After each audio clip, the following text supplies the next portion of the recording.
Greetings, humans. You have entered the Command Zone, your destination for all aspects of Elder Dragon Highlander. Enjoy your stay. Do do do do do do do do do do do do do do do do. Hey now, you're an all-star, get your game on, go play. Hey now, you're a rock star, get the show on, get paid, and all that glitters is gold. Only shooting stars break the mold. Is this a Shrek reference? Well, I mean, the set is very Shrekish. That trailer is the most Shrek thing Magic has ever made. And yeah, that's definitely the top comment on there too. What's up, everybody? You are watching / listening to the Command Zone podcast. I'm your host, Jimmy Wong. How's it? It's Josh Lee Kwai. Yes, Throne of Eldraine is here. It's been fully spoiled. Actually, it's not technically here probably when you're watching this. It's almost here. Very, very close. Yeah, so we did, our last episode was just examination and evaluation of all the new legendary creatures.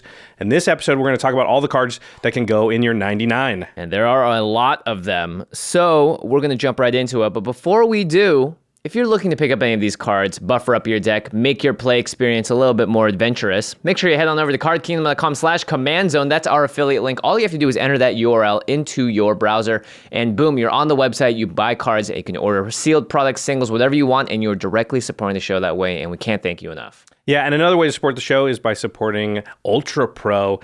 And every time a new set comes out, UltraPro comes out with all the accoutrement that goes with it. We're talking playmats, deck boxes, sleeves. You can really theme out any new deck that you build to really match so that your battlefield looks as cool as possible. And of course, it keeps all of your stuff protected because UltraPro does make the best stuff.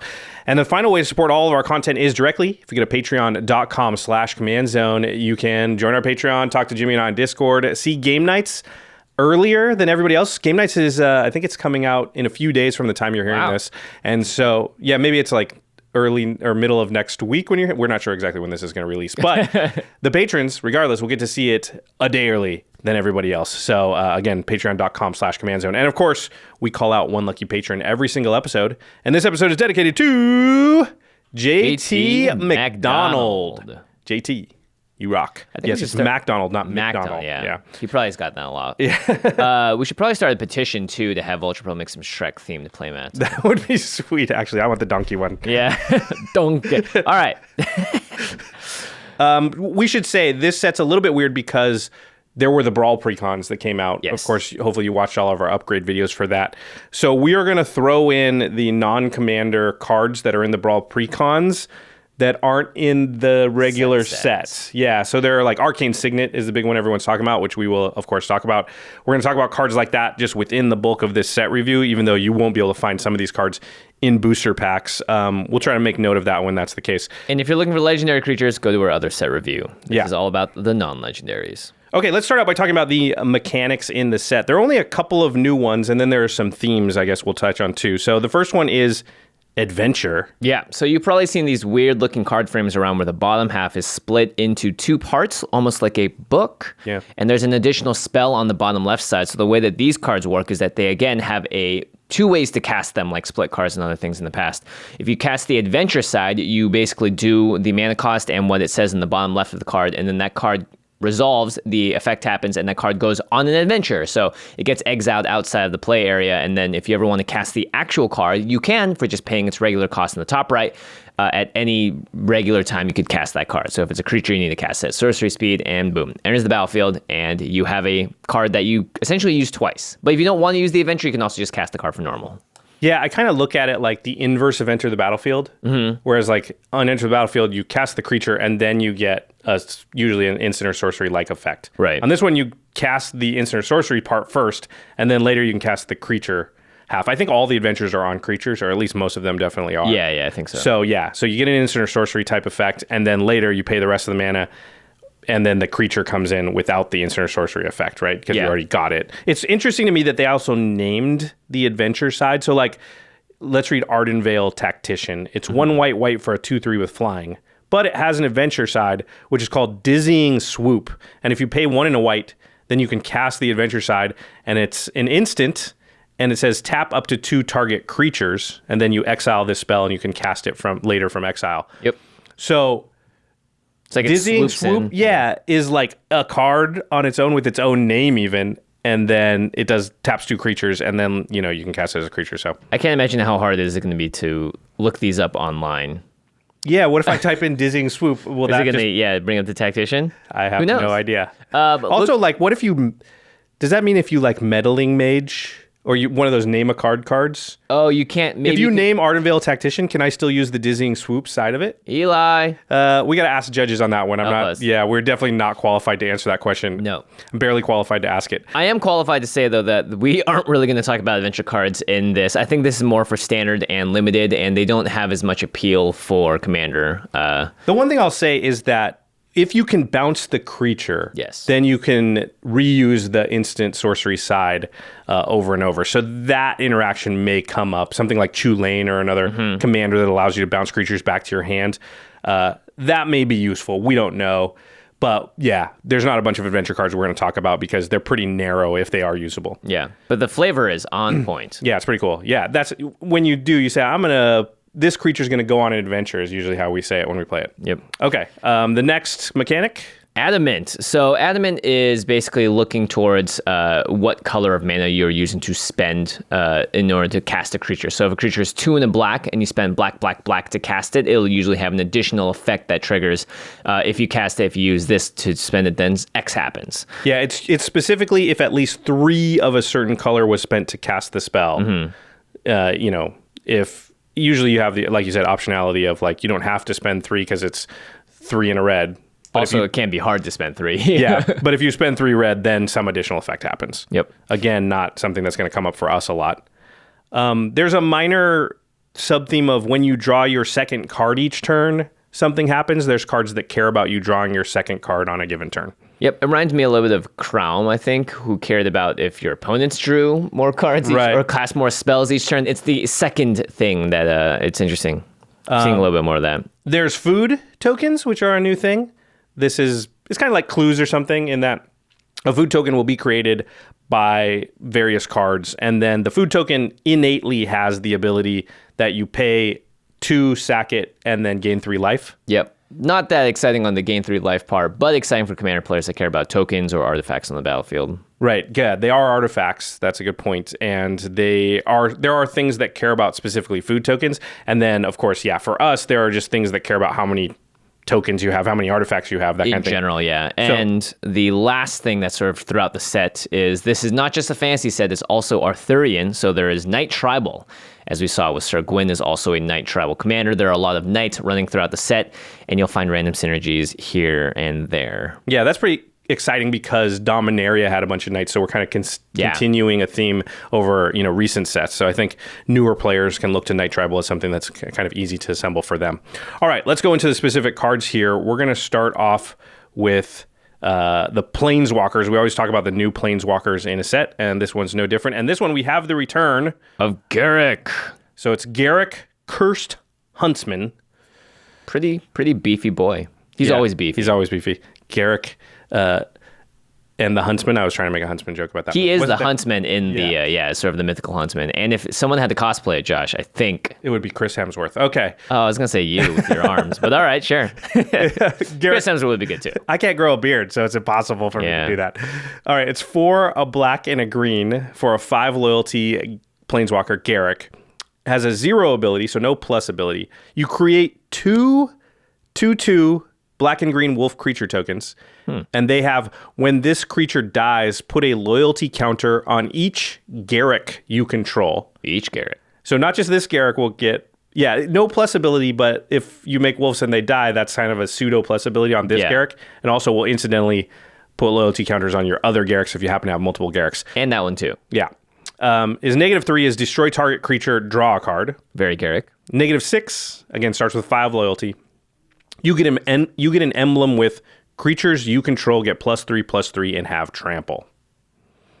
Interesting. So I looked at all the Garruks. There are actually only 6 in Magic's history, not counting this one, and they're not terribly exciting in terms of maybe I can get them to ulti immediately. Right. In fact, the only one that you can get to ulti if it's on the battlefield when this Garruk comes out would be Garruk Wildspeaker, and he doesn't even give you an emblem. He starts at 3 and his ulti's at 4. So you'd have to have this Garruk out, play the other one, and then sack both of those wolf tokens.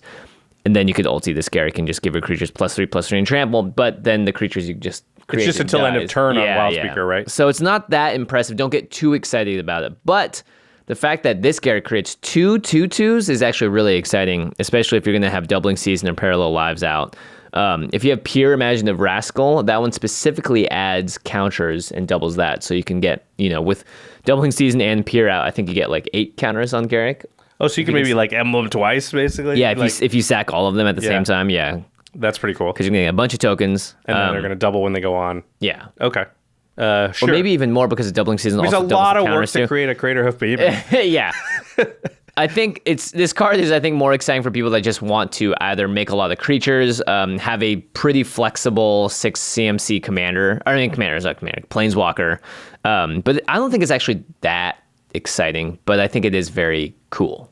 Yeah, it's just high CMC for the -3. Like Ugin and stuff like that's just almost always going to be better. Wolf Tribal, maybe? Yeah. Master of the Wild Hunt. Okay. Have your wolves attack some people. Cool. All right. The next Planeswalker is actually Planeswalkers. They put 2 on one card. First time ever. Yeah, it's Will and Rowan Kenrith, which is weird because isn't there a Kenrith card in this set? Yeah. Maybe their Kenrith is the last name of like. But he's called Kenrith the Returned, isn't he? Maybe they're all named after him. Okay, whatever. The Lannister twins. The card is actually called the Royal Scions, so they are related to the Kenriths, right? Because they're royal. I guess so. All right, the Royal Scions. One blue. We are not lore experts, by the way. So you might be able to tell. All right, 1 blue red, so 3 mana for a 5 loyalty Planeswalker. It's a legendary Planeswalker, Will Rowan. +1, draw a card, then discard a card. Okay. Mm-hmm. Another second +1. Target creature gets +2/+0 and gains first strike and trample until end of turn. So one of those is Will, one of those is Rowan, I guess. Oh, that makes sense. And then -8 is draw 4 cards. If you do, the Royal Scions deals damage to any target equal to the number of cards in your hand. So this is good because it comes in with 5 loyalty and it costs 3. So that by itself, it doesn't have protection built onto it, which most Planeswalkers need for us to be like, these are getting better. Right. This is good because it can protect against it can block against something. But this does have a ton of value stapled onto it, and there is a chance that you play this on turn 3 and no one can even kill it. Yeah. Even if you although do it doesn't it. like you're gonna loot twice maybe and then it dies. Like what's the play pattern that makes it awesome? I guess pump your creature. It does give it first strike. Trample. I wish it was until your next turn so you could pump a creature, give it first strike, and have it sit there as a blocker. Ah, that'd be interesting. Yeah. I think this card is more just a, hey, look, do you want to have these 2 first abilities in your deck and you don't want to waste 2 card slots on it? You could potentially have the Royal Scions there instead. Yeah. Seems pretty mediocre to me, but it is a 3-drop, so. Yeah. And, for those that love Planeswalkers, I think this is a fun one to add into the lore books. All right, the next one, you want to read it? Yes, this one I'm really excited about. It's Oko, Thief of Crowns. 1, a green and a blue for a 4 loyalty Planeswalker. His +2 is create a food token. And again, those are artifacts with no CMC. You can pay 2 and tap it and sack it and gain 3 life. And his +1, so that's 2+ abilities, is target artifact or creature loses all abilities and becomes a green elk creature with base power and toughness 3/3. So you can turn your food token into a 3/3. Yeah, or a commander. And his -5 is exchange control of target artifact or creature you control and target creature and opponent controls with power 3 or less. So he comes on the battlefield. Yeah, you turn something into an Elmer. Yes, you can Elmer something. Oh, that's awesome. And then you can also trade it. So steal it. He kind of, inner synergizes with everything. His +2 creates a food token, puts him in ultimate range. You can then exchange that food token the next time you use him for -5 with another creature with an opponent controls the power 3 or less, or you can turn their creature into a power 3 by turning it into just a regular 3/3 and then switch it with your artifact or your food token.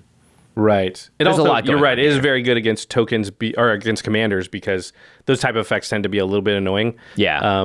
Darksteel Mutation, Song of the Dryads. I think those 2 examples are way better because they make it actually hard to kill your own commander to put it back in the command zone. Whereas if you turn it into a 3/3 elk, it can block attack, something or attack in until somebody has to block it and kill it. But it is a hoop you have to jump through to get it killed to get back in your command zone so you can recast it. So that is probably better than your average removal spell. And then, like you said, if they aren't careful, you're just going to steal it. Yeah. Unfortunately, it stays a 3/3, so you just get a elk. But if they can't sack it and you just keep it on your side of the battlefield, they don't have access to that card anymore. So yeah, I like Oko as a anti-commander tech, but in general too, he just seems to have a lot of utility. I actually like this the most out of all three of the cards because of how cheap it is and the fact that you can steal stuff too. But I still don't think this is like incredible, but I think it is pretty good. Again, 3 CMC, so that does make it a lot more playable than if it were not 3 CMC. Yep. All right. So, yeah, we're going to go into the next sort of category of cards. That was Planeswalkers. We're leaving them behind. And now there's a legendary artifact cycle. And there's one, they're monocolored artifacts, and there's one for each color. The first one is the Cauldron of Eternity. It's, 10 black, 12 mana. Casting it. Legendary artifact. But this spell costs 2 less to cast for each creature card in your graveyard. So you can reduce that 10 by quite a bit. Whenever a creature you control dies, put it on the bottom of its owner's library. So whenever one of your creatures dies from now on, it doesn't go to your graveyard anymore. It goes on the bottom of its owner's library. I guess if you stole something. But you can pay 2 and a black and tap the Cauldron and pay 2 life. And then return target creature card from your graveyard to the battlefield. Activate this ability only anytime you could cast a sorcery. So it makes it harder to put creatures into your graveyard from now on, but anything that's already there or anything you can get there by other means now can be put on the battlefield for only 2 and a black and 2 life. Yeah, that's actually a great rate, and the fact that you can do it repeatedly is awesome, except that when the creature dies, it goes to the bottom of your library. But this is actually really interesting with a card called Verdant Succession. So Verdant Succession says, it's 4 in the green for an enchantment. Whenever a green non-token creature dies, that creature's controller may search their library for a card with the same name as that creature and put it onto their battlefield. And then you shuffle your library. So if you have a green creature die, you can stack the triggers in a way that you actually put the card on the bottom of the library when it dies, and then you search it out. Otherwise, a Verdant Succession is a completely useless card in Commander. I mean, unless you're playing Shadowborn Apostles or something. Yeah, like exactly. That. Yeah. But it's green non-token creatures, so you're going to have to do it only for green creatures. But it seems pretty interesting because it's, again, a card that, like, not meant for singleton, but so you go infinite with, like, an altar and something in that case, right? Or you can just get infinite enter the battlefield triggers, and then you get infinite mana, and then because it's acidic slime, let's say. Oh my gosh. Just blow up all the lands and then win. Yep. Oh, that's pretty cool. Grenzo, a lot of people tweeted at me when this came out because I played the Grenzo on that one episode with Kenji and Gabby. Grenzo is a commander that cares about creatures on the bottom of your library. You can basically get them out on the battlefield for free. So this is a way to get them there and know exactly what's there, which is another thing Grenzo wants to know. Yeah. New card that came out recently that Grenzo might want to fetch up is Dockside Extortionist. You can get a bunch of those triggers. So again, the combo is with this Cauldron out. It dies because of the bottom of the library. Grenzo pays 2 and then brings out a card that usually can generate more mana than it costs for him to use his ability. So Priest of Urabrask, Priest of Gix, Workhorse, and Dockside Extortionist are all cards that could potentially generate more mana, and then boom, you have infinite mana. Yeah, for a lot of those, you'd need a sack outlet to get them to die again and get back. Yeah. But yeah, if they create 3 mana, Grenzo gets them back out for 2, which means you're netting mana each time. Yeah, that's pretty cool. You're going to want, I think, a lot of ways in a deck with Cauldron to self-mill, dredge, because remember, when your creatures die, they don't go to graveyard that way anymore. But there's still ways to fill up your graveyard that aren't creatures dying. Discarding would work too. Yep. Hogak wants to play this card for sure. Yeah, okay. The next one in this legendary artifact cycle is the Magic Mirror. This one is blue, and 6. So 9 mana total, legendary artifact again. But it says this spell costs 1 less to cast for each instant and sorcery card in your graveyard. It says you have no maximum hand size. And at the beginning of your upkeep, put a counter on the Magic Mirror, then draw a card for each knowledge counter on the Magic Mirror. Sorry, you put a knowledge counter on it, not just a regular one. And then you count up how many counters are on it and draw that many cards. And that happens every upkeep. Yep. Very similar to a card called Mind Unbound, which was from M12. It's an enchantment that costs 6, does the same thing, but does not have a mana reduction. So Magic Mirror, I think, is actually pretty powerful. Although Mind Unbound costs 4 blue. This costs 6 blue. Right. So, but ideally, right, you're playing the Magic Mirror for like 4, 5 mana. But it is hard to cast in a non-blue primary color deck. Okay, so you have no Proliferator anyway to mess with counters. Okay. Let's say you have lots of instants and sorcerers. You're in Mizzix or something. Yep. Realistically, you cast this for... Let's say Shoot the Moon. You cast it for 3? 4. Oh, 4. Okay. Blue, and 1, right? And you're doing that somewhere around like turn 5 or 6. Right, because you have to have cast that many instants or sorceries or self-milled or something. So you paid 4 mana for it. Your next turn, you draw 1 extra card. Okay. Your turn after that, Draw 2. you draw 2. So you've drawn 3 cards for 4 mana. That's pretty good, actually, on the second turn. In turns 4 through 6, you're almost guaranteed to not be losing in sort of like the general power level of Commander games these days. So you will get value off of it. It is slow, though. Yeah. You want to have proliferate. You want to have ways to abuse this. Are there a lot of proliferate decks that play a bunch of instants and sorceries is my question. Doesn't seem like it. I think Atraxa? I think a lot of times, like, Stroke of Genius is just going to be better than this card. Just because you get a one-time shot and get a bunch of mana. Get like 5 or 6 cards one time, and that's Mage Mirror is going to take like 3 turns to get you that many. Yeah. I mean, Cauldron of Eternity at least has the ability to do something powerful each turn that's different. Magic Mirror just continues to take up and draw more cards. But if this thing sticks around 4 or 5 turns, you're drawing. My gosh, you're drawing a lot of cards. Yeah. You have to be able to cast it for cheap, though, because the fact that it's a lot of mana otherwise is not. I think you want to play this with extra turn spells, so you're going to be that person so that you get more of those triggers. And then I think it goes well with like Kaidel as well. But Kaidel also has ways of winning the game that don't need a clunky 9 mana card. I mean, she would rather just wheel, right? Because that's like 7 cards now. Tap for 1,000,000 mana. Yeah, totally. All right, the next one is the red one. It's called Ember Cleave. This one I'm so excited about. It's actually really good. It's 4 red for a legendary artifact, but this one's an equipment, and it has flash, which is weird on an equipment. But it says this spell costs 1 less to cast for each attacking creature you control. So if you attack with 3 creatures, this thing only costs 3 mana. And it says when Ember Claw enters the battlefield, attach it to target creature you control. That makes sense because an equipment otherwise wouldn't be very good with flash because you can't equip at... Surprise, I have an equipment. So you just pay the cost and it immediately attaches to a creature, which is good. Equipped creature gets +1/+1 and has double strike and trample. And then it has an equip cost of 3. So once it's already out, you can slide it around for 3 mana, which is, a high cost. But whatever. What you're really doing is playing this kind of as a combat trick. Yeah. And it's an absurdly powerful one. It's Temur Battle Rage as well as +1/+1. The trample is super relevant here. Godot Bandit Warlord decks rejoice. This is the kind of card that you want to search out. Otherwise, you cast it and you attach it, and then you attack a bunch and just murder someone.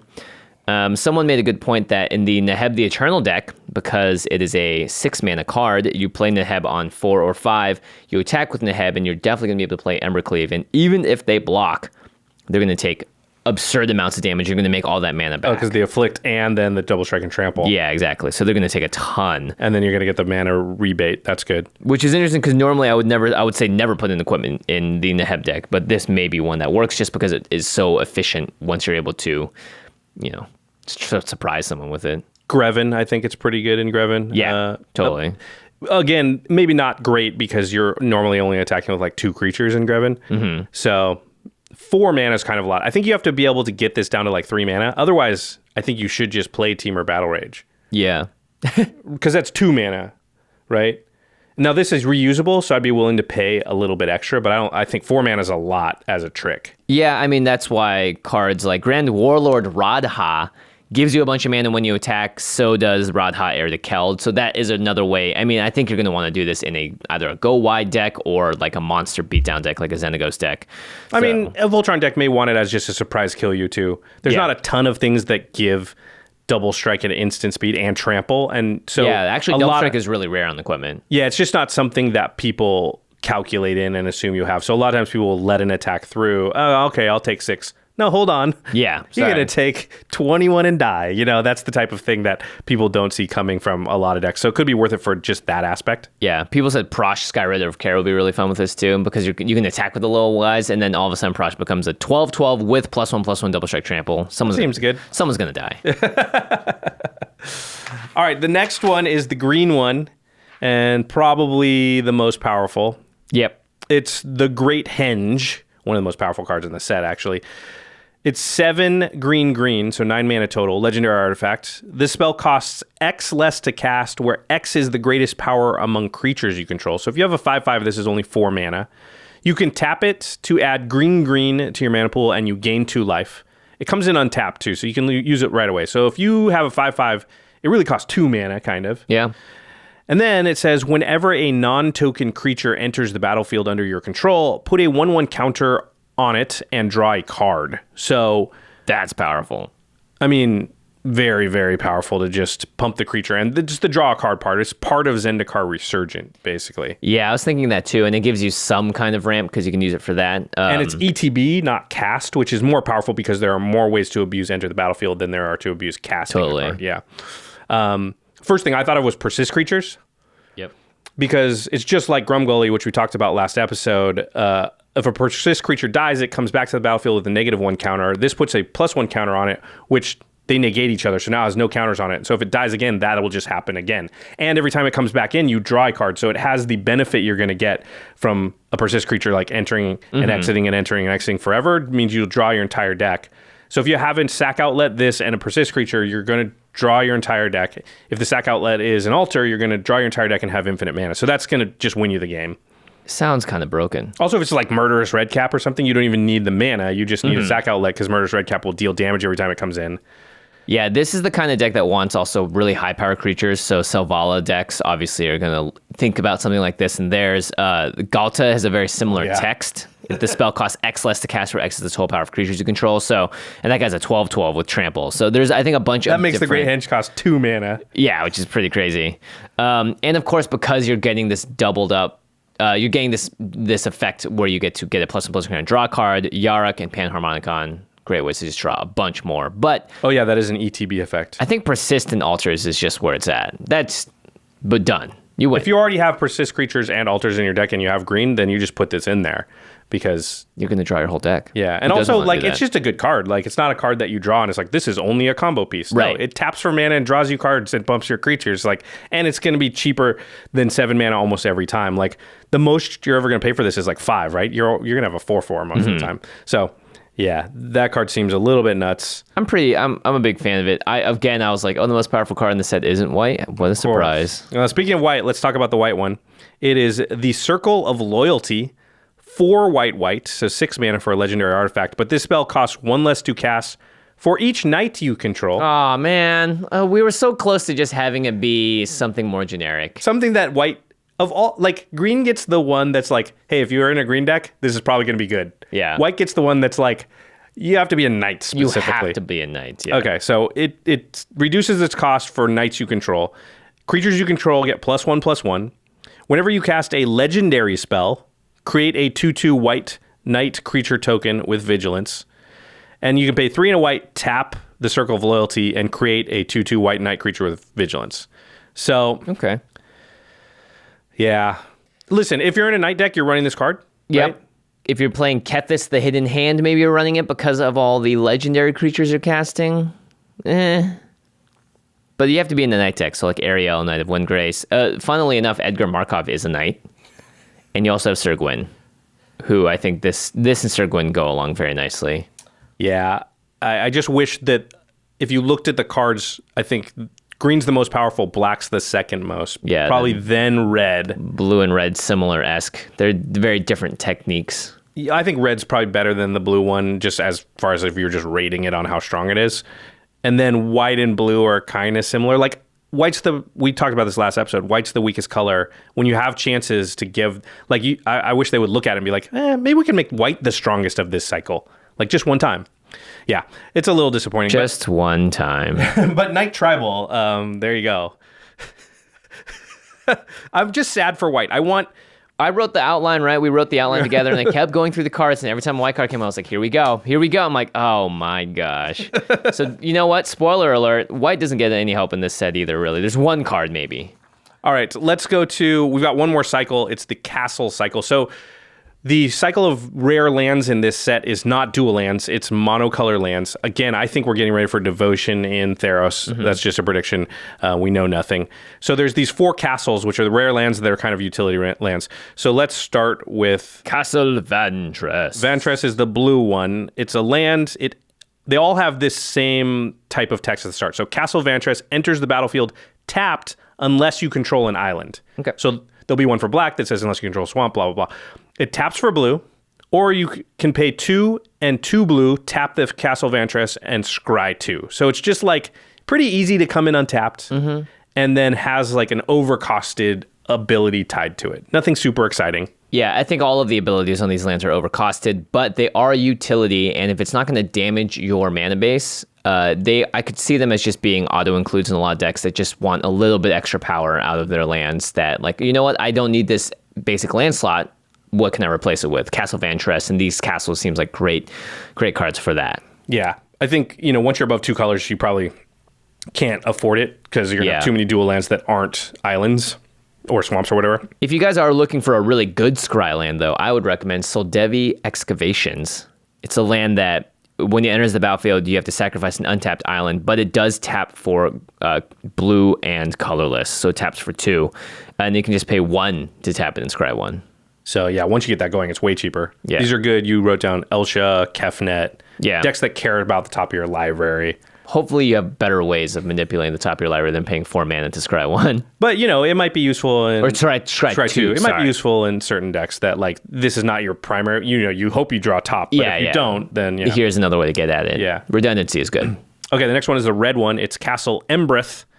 Again, it enters the battlefield tapped unless you control a mountain in this case. Taps for red, or you can pay 1 red, tap it, and creatures you control get +1/+0 until end of turn. This I actually think has a lot of implications for standard, just because it gives red decks like that extra boost they need. And red decks are always good, especially early in standard. Yeah, I don't know if I'm ever going to play this card in Commander. I mean, if you have a token deck and you're 2 color and it has red, I could see running this as just like most of the time it's just works like a regular land. Yeah. But sometimes it gets in just enough extra damage. Red-green tokens, maybe? Yeah. I mean, it's not great, but I think you could run it. Yeah. Next one is green, Castle Garenbrig. Again, enters tapped unless you control a forest. You can tap it to add green, or you can pay 2 green, tap it, add 6 green to your mana pool, but spend this mana only to cast creature spells or activate abilities of creatures. So it costs you 4 mana, but you get 6 back. So it basically taps for 2 in that case. It's like Temple of the Lost False Gods in a way. Temple of the False, Temple of the Forest Gods. False investment because you put in 4 mana and you get 6 back. I guess that's a good investment. The problem with cards like this is that what sources are you using to tap for that 2 green? Because maybe you only have 4 lands and you need those islands, but now you're trying to get extra mana of this land and all of a sudden you're losing access to some of your colored mana. So this is mostly good, I think, in 1-2 color decks. Yeah, if you're up to 3 colors, it's not going to be as good. Although I think like if you're Zakama, because there are certain decks that want lands that tap for multiple mana. So they're going to run bounce lands, Temple of the False God, Gaia's Cradle, and stuff like that. Obviously, if people have it. And so you're just looking for, a way to go positive on mana with less lands in play. Yeah. Nykthos is another one that would kind of maybe run in as a comma deck. This next land is one that I don't know how to pronounce. It's Castle Lochthwain? I think Lochthwain looks good. Although if you look at the art, it's Castle Aladdin's Lamp. Or Castle Star Destroyer. There's a lot of things it could be. Look like I think it's supposed to be the lamp, though. It might supposed to be Darth Vader because it's black. Says Star Destroyer. I like that. Yeah. Okay. It could be a few things. It comes into play untapped as long as you control a swamp. Taps for black. Or you can pay 1 black, tap it, draw a card, then lose life equal to the number of cards in your hand. So you only want to use it when you have very few cards or in a desperate situation. Yeah. Or if you have some sort of loss of life synergy. Yep. So we've talked about this card multiple times now this year. It's Vilis, Broker of Blood. He basically says whenever you lose life, draw that many cards. So you're going to draw, let's say you tap this, you draw 1 card, lose 7 because you have 7. You're going to draw 7 more cards and lose 7 life. That seems pretty good. Yep. Greven, another one that cares about losing life. And this one you can activate at any time, so people have to always calculate for it. That's going to be really annoying in Greven, obviously. Yeah, I mean, you're playing this in Greven, right? Yeah. It sits there untapped, and now you attack, and they're like, how many cards you got? So you can always add 8 to your total if I don't block. So yeah, pretty cool. Okay, the last one is the white one. It's Castle Ardenvale. It is, again, unless you control, or it comes in untapped if you control planes. You can tap it to add white, or you can pay 2 white, tap it, create a 1/1 white human creature token. So it's kind of like a Danto a little bit. There's a lot of lands. And Kildor and Outpost is another one that's very similar. This is overcosted token generation, but if you're in a token deck and you want redundancy, like the rest of these cards that we talked about, this is potentially a good add. If you have Divine Visitation in your deck, this should probably go in your deck because pay 4, make a 4/4 Angel. Still not the best rate, but something you may want to do in certain games, especially if you're in white, so you're probably going to run out of cards because you don't have a lot of good card draw. Yeah, seems pretty good. Yeah, I think this one's decent. It's not amazing, but it's fine. None of the castles are amazing, but they are cards. And this is sort of where I like to see cards for Commander. None of them are like break the game. Like everyone's like, I wish there were break the game cards in every sense. Like, no, you don't. Yeah. You need a lot more playable cards over the crazy, crazy Paradox Engine level cards. Yeah, for sure. All right, so now we're going to move into the cards by color. Yeah. And we're done with the cycles. Thank goodness. Actually, there's one more cycle, but we saved it for later, and I don't know why. I did this outline. There's a common land cycle. We'll talk about at the end. Oh, that's right. That's right. Lots of lands. It's because I thought, oh, they're common lands. We won't talk about them. Then I read them, and I was like, oh, we have to talk about them. Yeah, we unfortunately do. We won't have much to say, but we'll talk about them. Okay, so the first black card is Murderous Writer. You want to read it? Yep. It's 1 black. It's an adventure. So the regular card, Sans Adventure, is a creature zombie knight 2/3 with a lifelink, and when Murderous Writer dies, put it on the bottom of its owner's library, and it has a adventure part of it, which is Swift End. It's an instant, destroy target creature or planeswalker. You lose 2 life. So it's kind of Hero's Downfall on one side. Yep.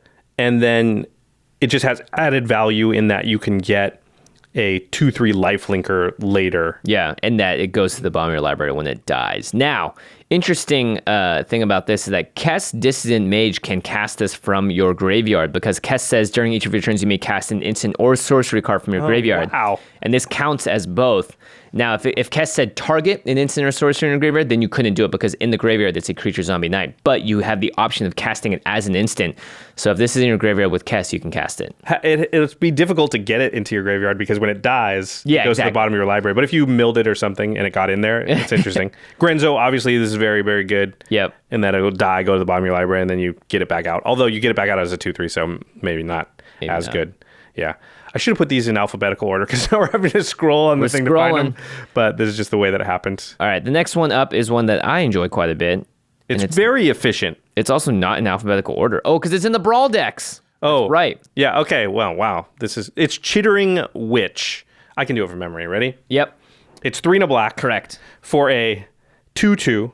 Okay. It's a witch. Human witch?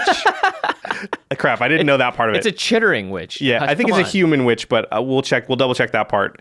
But when it enters the battlefield, you create a number of rat tokens equal to the number of opponents you have. Correct. So if you have 3 opponents, you'll get a 2/2 and 3 1/1 rats. And then you can pay 1 and a black, sacrifice a creature, and give target creature -2, -2. Is it sacrifice a creature or another creature? Sacrifice a creature. So it can sacrifice itself. So 1 and a black, sacrifice a creature, target creature gets -2, -2 until end of turn. Turns out, Josh, it's a human warlock. Oh, right. I forgot. They did warlocks in this because they're more gender neutral, I think. Okay. So I was close. Yeah. Let's just recap really quick, because I fumbled my way through it. 3 and a black, 2/2, enters the battlefield. You get rats equal to the number of opponents you control. 1 and a black, sacrifice a creature. Target creature gets -2, -2 until end of turn. Yeah, a lot going on. Super efficient. It's like a black Siege Gang commander. Yeah. In a lot of ways. Endrick Star decks are probably going to want this because you're making lots of low tokens. Those are token decks. I think this card's very powerful. I like it a lot. You can have 4 mana, give you 3 1/1s. Yep. But there are times that you also play 4 mana and get 1/1/1, depending on what part of the game you're at. True, but at that point, you're down to only 2 players. Yeah. So it's not the worst. It's not like the you're worst. already kind of winning if you're down to 2 players. It has a really nice sack ability. Now, the thing about Siege Gang Commander is that it does 2 damage to a target in res fashion. This gives -2/-2, so this gets around indestructible and a lot of other sort of different effects in that way. So I actually like Chittering Witch quite a lot. And just having a way to sack creatures is often something you want to do to get certain things going or save your creature from being stolen, whatever. Yeah, I think this card's really good, hyper efficient. Going to be used a lot in aristocrat style decks. The next is a black card also, and it's from the Brawl decks also. It's Taste of Death. 4 black. I'm interested to hear what you think of this card. It's a sorcery for 6 mana. Each player sacrifices 3 creatures, and then you create 3 food tokens. Again, food tokens are artifacts that have pay 2, tap and sacrifice, gain 3 life. The problem with this card is that it costs 6 mana. However, the effect of everyone sacrificing 3 creatures will probably be akin to a board wipe. It's definitely a lot. Yeah, and you're also sacrificing them as well. I just asked the question, is a Liliana Dreadhorde General just better? Because she can come in and make everyone sacrifice 2 creatures, and you're also drawing cards for those creatures that are dying on your side of the battlefield. So Taste of Death, I think, is a bit overcosted, and I don't know what you really want those food tokens for unless you're playing like a Brea deck or Corvold. It comes in that deck, which is you want to sacrifice other things. Yeah, I think if it created like 3 1/1 creature tokens, I think it would be a lot better because you're way more likely to be able to sacrifice a creature than an artifact. Yeah, and here's the thing: I don't want to be sacrificing 3 of my own creatures unless the deck is built to do it. Right. Okay. So not that great. Not that great, but I'm sure someone will play against me at some point and I'll go, oh my gosh, that's the best card I've ever seen. That card hoses my deck. Sometimes it will, right? Sometimes it will. I'm really good against like Narset or something like that. 3 creatures is not a small amount. That's a lot of creatures. All right, the final black card we're going to talk about is Wishclaw Talisman. This is from the regular set. You can find it in regular booster packs. And you're going to want to find it because it's very good. 1 and a black for an artifact. Wishclaw Talisman enters the battlefield with 3 wish counters on it. You can pay 1, tap the Wishclaw Talisman, remove a wish counter, and then search your library for a card, put it in your hand, then shuffle your library. Sounds too good to be true, right? I'm going to get to do that 3 times? Well, has a little downside. An opponent gains control of Wishclaw Talisman. Activate this ability only during your turn. So you use it once, it has 2 counters left, and then it goes to one of your opponents. Yep. And then they can use it. And then they can give it to any other opponent. However, you're going to be smart, right? You're going to be like, which among you is going to give it back to me after you use it? Right. I'll give it to that person. And so you'll get to use it twice, they'll get to use it once. The thing about this card, too, is that it says an opponent because if an opponent like has hexproof for whatever reason, they actually want you to be able to give it to anyone. So it says an opponent. Instead of target. Obviously, the way to break this is to keep it under your control as much as possible. So Aminatu, the Fate Shifter, you're going to use this for 1 mana, hold priority. You're going to use Aminatu on it. And in response to that trigger, you're going to use the Wishclaw Talisman so that it actually blinks it and brings it back to your side of the battlefield. Oh, right, because it doesn't say activate this ability as a sorcery. It says activate this ability only during your turn. So it can be an instant during your turn. Interesting. Even if you have cards like Voltaic Key that can untap artifacts, you can use this twice before you have to give it away. Right, because you put both triggers on the stack, and then you... so possibly you could use it a 3rd time somehow with some trickeration, and... Yeah. Then you give it to somebody and it has no counters left. This is a 3 mana demonic tutor with the right decks. Brea, artifact sacked outlets can get rid of it before it goes to someone else. If you have KCI, then you just activate it and you paid basically 3 mana for a tutor, but that's better than giving a tutor to somebody. And KCI gives you 2 mana back, so you just played black for a tutor to your hand, right? Yeah. It's pretty good. Shattergang Brothers will want to shatter this as well. Someone had the very interesting comment of you could draw up Ashiok Dream Render with this. Okay. And that doesn't let other players search their libraries. Or you find Bane of Progress, which is going to blow it up anyway. Right. And they can't use it on the turn you give it to them because that's presumably your turn. Yeah. Which means that you can always just sort of freely... It's not like they grab it, use it real quick before you could blow it up. Yeah, I think this is best with sack outlets and like Aminatu where you're able to get it back. Otherwise, getting 2 cards for 3 or 4 mana is absurd. It's 2 Demonic Tutors. Demonic Tutor is a card that not many people have access to, and I think Wishclaw Talisman with a low jump through a couple of hoops is going to be that for them. I mean, I think on a base level, without anything else going on, you play this, you say, listen, I'm going to activate, I'm going to give it to one of you. I'll give it to the first person that promises me when they use it, they'll give it back. Yeah.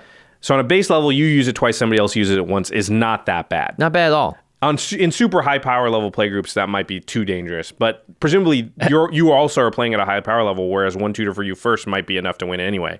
Yeah, you're going to use this card a lot. Hopefully, you're going to use it with Aminatu or some way to essentially get it back. But if you don't, hey, or like Josh said, you could at least use it twice. You at least have ways in your deck to abuse it, and maybe every game you don't always find one of those other ways, but you can still use it at the base level, like I said, in those games. Yeah. But like some percentage of the time, you actually can abuse it. All right. We're all about abusing it. Cards. Yes. All right. Next up, we're going to go into green. Only a couple of entries here for green. The first is Return of the Wild Speaker. It's instant speed, guys. 4 and a green for an instant. Choose 1. Draw cards equal to the greatest power among non-human creatures you control, or non-human creatures you control get +3/+3 until end of turn. So it's kind of like a weird combination of Soul's Majesty and Overrun, minus the trample. But this is sweet. 5 mana, instant speed, potentially draw a lot of cards. I like these 2 modes too. Modes that are useful in vastly different situations, I think, are better, right? So if you're behind in the game, or it's early in the game, or you ran out of gas, or a board wipe just happened, you want the cards. If you are ahead in the game, a lot of times you would draw like Soul's Majesty. If you had 12 creatures out, you don't really even want to cast that card. You want something that does Craterhoof Behemoth. This gives you that end of the card. So I think it is powerful, and the flexibility makes it pretty good. It's instant speed too, which is really important. Yeah. So play this in your, Azuri Claw of Progress deck or Multani and just draw a billion cards and feel amazing. That art is like, Mr. Carrick, I don't feel so well. Mr. Or I'm coming back. It's like, you never see in Avengers how they, spoiler alert, how people potentially come back from this happening. That's true. So maybe that's what it looks like. Yeah. Maybe they do feel better. I assume that's exactly what it looks like. Yep. All right, the next one is from the Brawl decks. This keeps throwing me off because I'm like looking through the spoiler, being like, where is it? Where is it? Oh, it's not in. It's not on the same page because I'm looking at the card image gallery on. Anyway, it's Thorn Mammoth. It's a big one. From the Brawl decks again. 5 green for an elephant. 6/6 with trample. Whenever Thorn Mammoth or another creature enters the battlefield under your control, that second part's really important. Thorn Mammoth fights up to one target creature you don't control. So again, it's a 6/6 with trample, comes down, kills something. And then either that turn or another turn, anytime you play a creature or a creature enters the battlefield under your control, Thorn Mammoth fights something again. Yeah. So if you play too many creatures, Thorn Mammoth has a high chance of dying. Yes. It only has 6 toughness.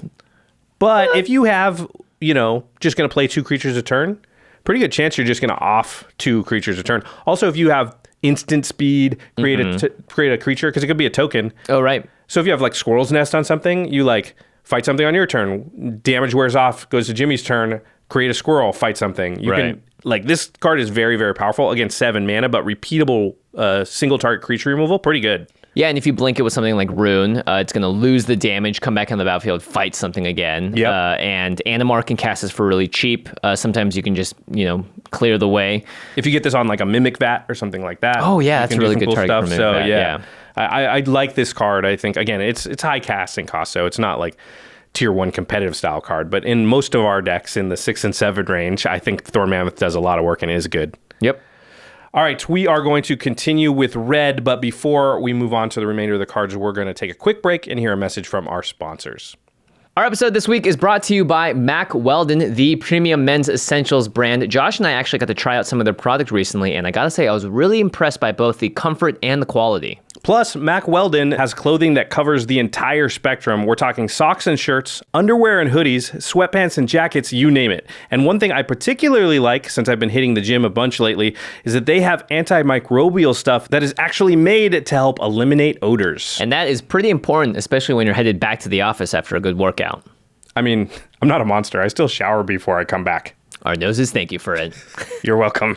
So if you want to get your hand on some of this Mac Weldon clothing, simply go to macweldon.com and use the promo code COMMAND for 20% off of your first order. And the great thing is, it's risk-free. If you don't like your first pair of underwear, you can keep them and get a full refund, no questions asked. All right, again, go to macweldon.com and use the promo code COMMAND. You'll be helping out this show and also making your life a whole lot comfier too.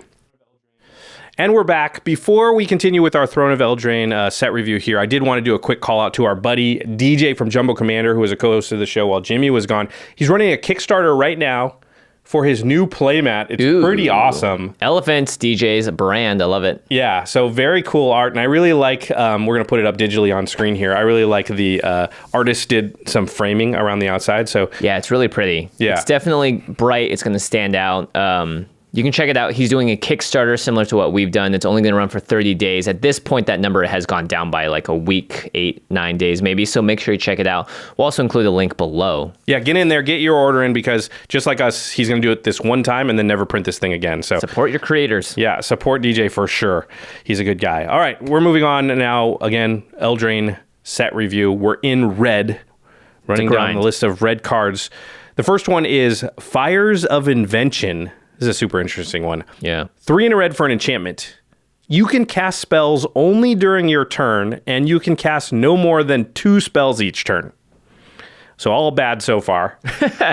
But it says, you may cast spells with converted mana costs less than or equal to the number of lands you control without paying their mana cost.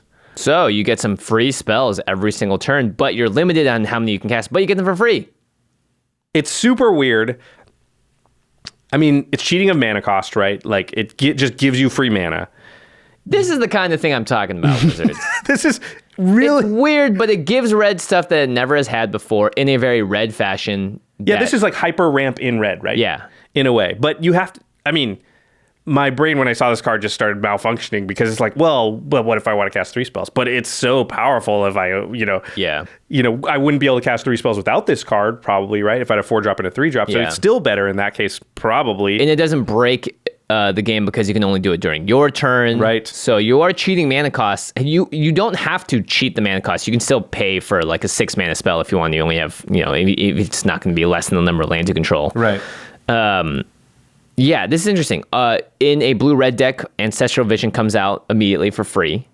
Oh, because you cast it, right. So any suspend cards you can cast without paying their mana costs. Yep. Technically, some of these suspend cards have no real mana cost in the top right corner. That's interesting. Didn't think about that. Activated abilities don't count towards spells you're casting, so I think you would want activated abilities in any deck with Fires of Invention. So Zoncha is a really good one, right?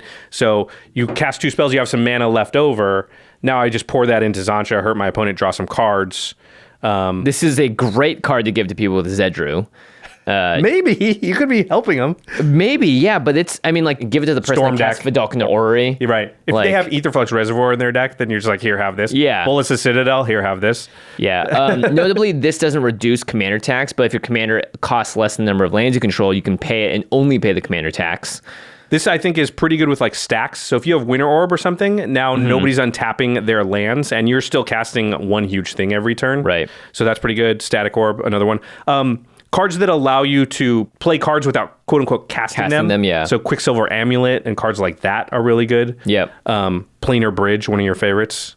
That's a good one. Card. Extra turn spells work really well with this too, because now you're getting twice as many cards to be able to be cast. And also, like, the next turn now, right? You cast the extra turn spell for free, and your next turn you can cast 2 spells again. Yeah, Zakama is another good one because of the activated abilities. Right. You just want to be able to spend all your mana every turn. So anything that lets you like use overflow mana, because you Fires of Invention something huge, then I got a 4-drop. What do I do with my other 4 mana? Oh, I can dump it into Zakama or something like that. So pretty cool card. Yeah, this seems like a very powerful but limited in scope card. I hope it's not so powerful that people have to question its like ban worthiness. I don't think it'll be that. You have to jump through some hoops to make it good. Yeah, I just like the design. I'm glad that Wizards is experimenting here with red and giving them some tools they didn't have before. So very exciting for me. All right, the next one is another kind of interesting one. Yeah, this one not so much for me. It's Iron Crag Feat. It's 1 red for a sorcery, and you add 7 red mana. You can only cast 1 more spell this turn. So you net 3 mana with this thing, but it limits you afterwards. Yeah, you can cast as many spells leading up to it, including the Iron Crag Feat, but you're going to want to use that mana if you do this on activated abilities or spells that, or cards that don't need to cast a spell. So you can cast 1 more spell, but you can also equip something. Right. You can pay 7 mana to use Goblin Charbelcher, cast it and use it.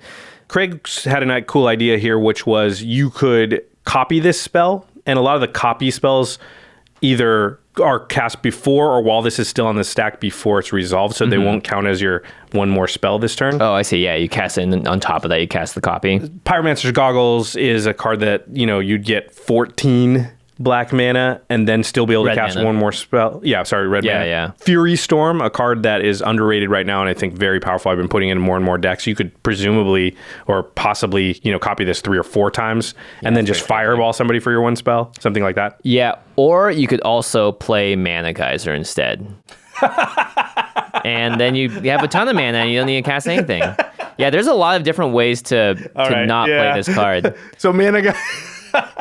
I mean, I could see this. 1 point. No, Yeah. it's a really good point. I could also see this as being like the second to last card you cast in your Ultimate Storm turn. Sure. But at the same point, I don't know. No, you killed it with the Mana Geyser thing. You're right, because Mana Geyser is 3 red for sorcery, and you just get as much red mana as equal to tap lands. Your opponents control it. Now, sometimes we usually see it give you 18 to 20 mana. So yeah, sometimes it can be less, but it's never less than 7. Yeah, exactly. Yep, you're right. Just play Mana Geyser, everybody. Yeah, I think it'd be fine. And if you Fury Storm a Mana Geyser, that's even better. Yeah. Okay. Next one. This one's fun. It's a cute name. It's Robber of the Rich. As this says, it's Robin Hood. It's Robin Hood. Yeah. It makes sense that he's red. He's a very chaotic kind of like impulse-based thing that Robin Hood does. 1 and a red for a 2/2 creature, human archer rogue with reach and haste, because he's a bowman, I suppose. Whenever Robber of the Rich attacks, if defending player has more cards in hand than you, exile the top card of their library. During any turn you attacked with a rogue, you may cast that card and you may spend mana as though it were mana of any color to cast that spell. So the creature doesn't need to deal combat damage. It doesn't need anything but just to attack, and if it's a rogue. This is exciting. It's pretty cool. It's going along, we've got a history now, stolen strategies and Atali and these type of effects, and I like it. This impulsive draw off your opponent's deck. Yeah. Yeah, this one allows you to use mana of any color, which is great. I think it's pretty good. I wish it was play, right? You can only cast. So you can't get lands. You can't get lands. But still, I mean, a lot of value for a 2/2. I think early in the game, turns like 2 through 5, you can usually find one opponent to attack. The one really big sort of bummer about this card is that most rogues are Dimir. They're blue and black. Yeah. And like the good rogue tribal or rogue decks are Una or Sig, which are both Dimir decks. You can't play Robber of the Rich in those decks. So having a bunch of rogues in your deck with this card is difficult. Yeah. Grenzo Havoc Razor might be the best rogue in a mono red shell. And pretty good with Robber of the Rich. Yeah, very, very good. You get to essentially get a bunch of triggers if you hit them. Because Grenzo, I'll read it. It's red for a 2/2. Whenever a creature you control deals combat damage to a player, choose one. You can goad target creature that player controls, so that creature has to attack, but it can't attack you. Or you can also exile the top card of that player's library, and then until end of the turn, you may cast that card and you may spend mana as though it would mana of any color to cast that spell. So Robber of the Rich gets you 2 triggers, essentially. And also, Grenzo goads their best creature, which means it can't block you, which opens up attacks with your Robber of the Rich, keeps the chain going, and Grenzo keeps the chain going. But the problem, I think, is there's not a ton of rogues in mono red, so you're going to have specifically Robber out to take advantage of that. Although Robber's not a legendary creature, so building a whole deck around it is not as good. I wish it were. I don't wish it were blue or black because those colors are already the best colors. But at the same time, don't make it based around rogues, I guess. I guess it's Robin Hood. He has to be a rogue. I get why they did this. I mean, if they just said whenever a red creature you control attacks, it would get very, very powerful. Right. So I'm glad there are some limitations. I haven't seen that in the past with other colors. Sometimes, olden days cards would just say things on them and just say them and be like, wow, I can't believe it says that. And these days they're very careful about just letting cards. They have philosophies and reasons for why they do stuff. Yeah. And as a result, white and red get smacked because of it, man. They get ruined because of it. Because we can't do that. It's not white. It's like, well, back in the day, you kind of did all sorts of crazy things. Great or good. Like what? Who made that card? Makes no sense. It's too powerful. Okay, let's move on to blue. All right, we're in blue now. Rant over. Yeah. All right. Poor red. The first one looks innocuous, but there's a whole bunch of interactions with cards we see a lot. So Corridor Monitor is 1 in a blue for a 1/4 artifact creature construct. When it enters the battlefield, untap target artifact or creature you control. And it's a common.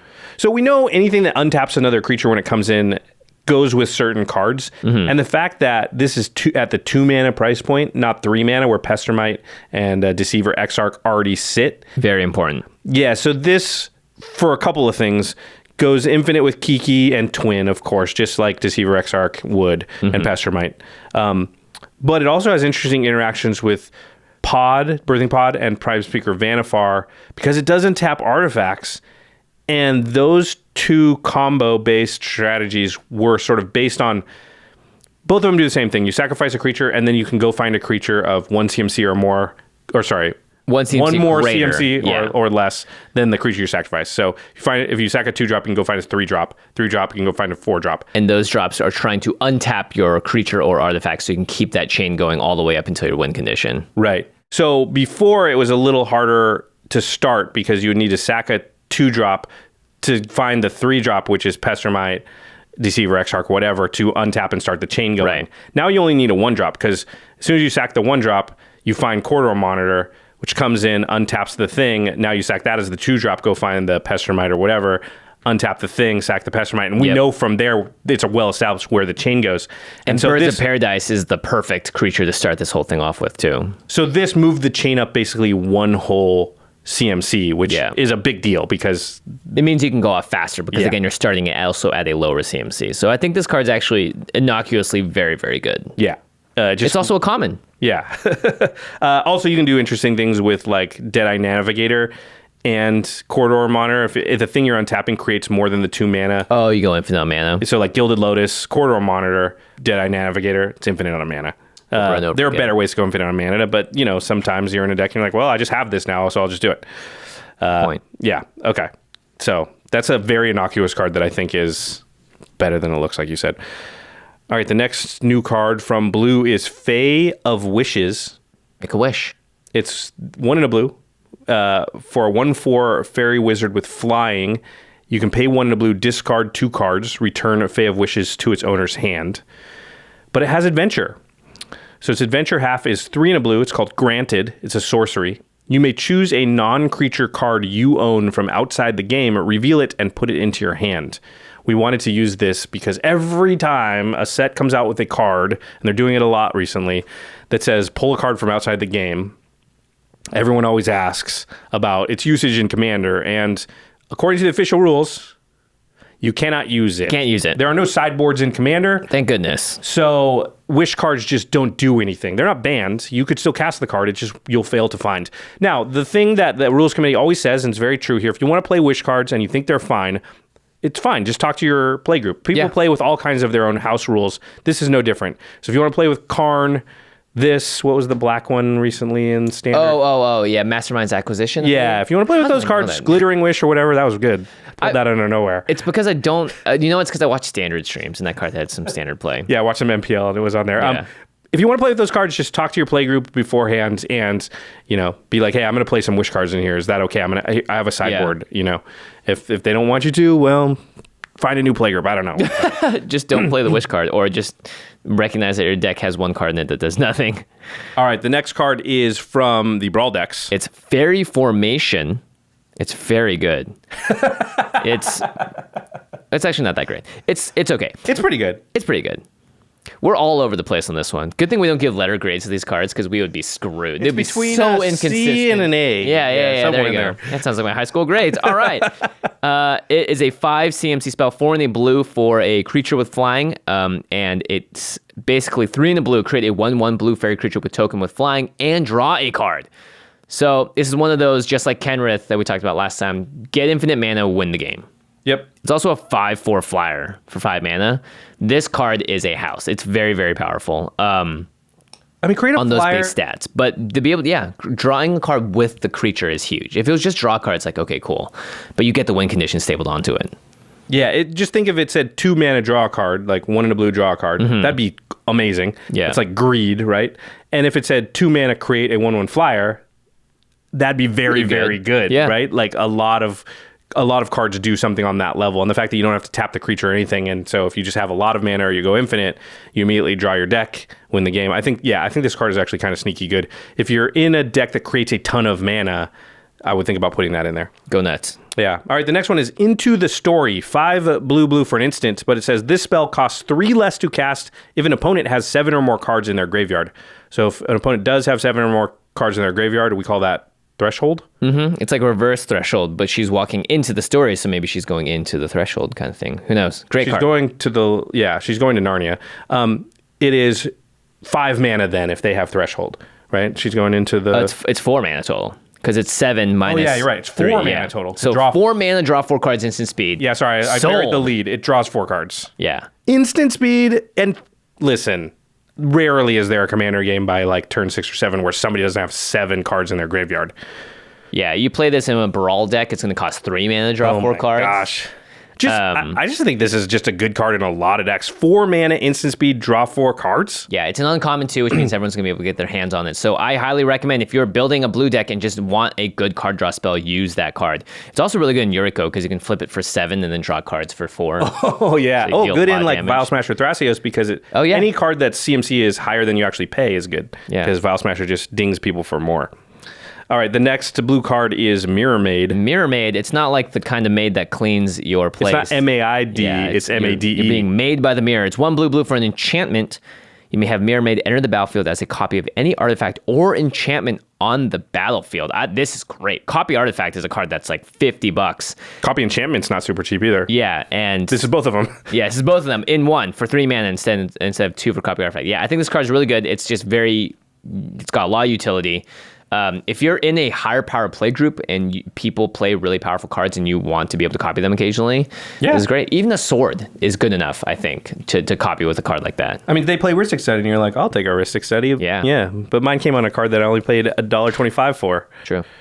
All right. The next blue card is Sage of the Falls, 4 and a blue. For a Merfolk Wizard, it's a 2/5, but it says, whenever Sage of the Falls or another non-human creature enters the battlefield under your control, you may draw a card. If you do, discard a card. So everybody immediately thought of Locust God that creates Locust, and then every time you draw a card, creates a Locust with haste.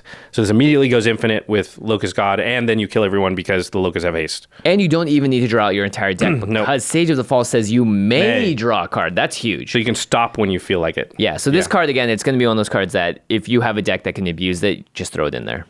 Yeah, I think there's not a lot of other decks that want it besides Locust God, because it's a little bit restrictive to just loot. Yeah, that's true. All right, the next card is Shimmer Dragon, which is from the Brawl deck, so we're frantically typing it up. You beat me. I got it. Okay. Shimmer Dragon is a really cute dragon I found on Google Images. Okay, it's 4 blue for a creature dragon. It's a 5/6. 5/6. It has flying. As long as you control 4 or more artifacts, Shimmer Dragon has hexproof.